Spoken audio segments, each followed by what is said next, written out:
नमस्कार, मी हर्षा लाड. हा मी पैसे मला हात नाही लावायचा. मी उडी मारणार लगेच. मी उडी मारणार, अजिबात नाही. उडी मारू मी उडी मारू. मला भेटायचं नाही. 20 वर्ष माझे नाही. तुम्ही जर ह्या माणसाला जर तुम्ही हात लावलात ना, मी उडी मारणार. हा, मी घरी जाऊन पण विष पिणार. हे पैसे घेऊन आले भीक द्यायला. उमेश वाघ, जॉईंट सीओ म्हाडा. ह्या माणसानी गरीब लोकांना नाही थांबवायचा. सुप्रीम कोर्टाच्या निर्णयाची अवहेलना तुम्ही करताय. ह्या उमेश वाघनी 20 वर्ष गरीब लोकांना घरं दिलेली नाहीयेत. त्याचा रेट, ह्या उमेश वाघचा रेट ठरलेला आहे. तुम्हाला कुठे रूम पाहिजे?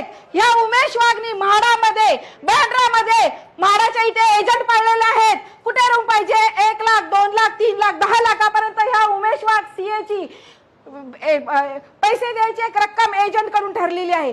20 वर्ष माझ्याकडे आलेली लोक रूम साठी फिरतायत आणि त्याला पैसे न दिल्यामुळे मी स्वतः सीओ साहेब शंभरकर साहेबांना मी भेटले.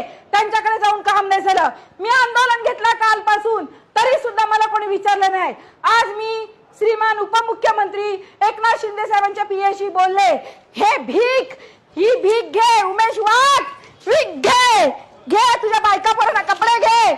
मला हात लावायचं नाही. मी वरनं उडी मारणार. कोण मला मारणार आहे? मला कोण मारणार आहे? घे उमेश वाघ, काय पाहिजे तुला सांग. तुला पैशांचा, हारांचा, नोटांचा बंडल.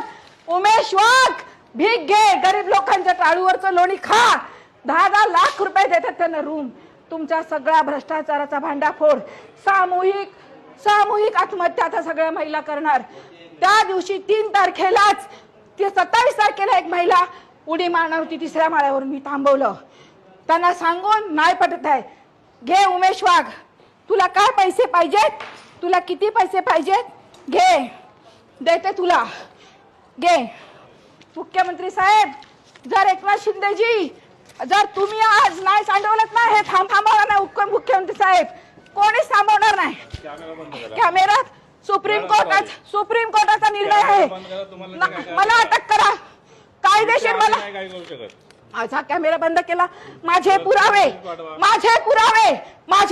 जर मिटवत नाही, माझे पुरावे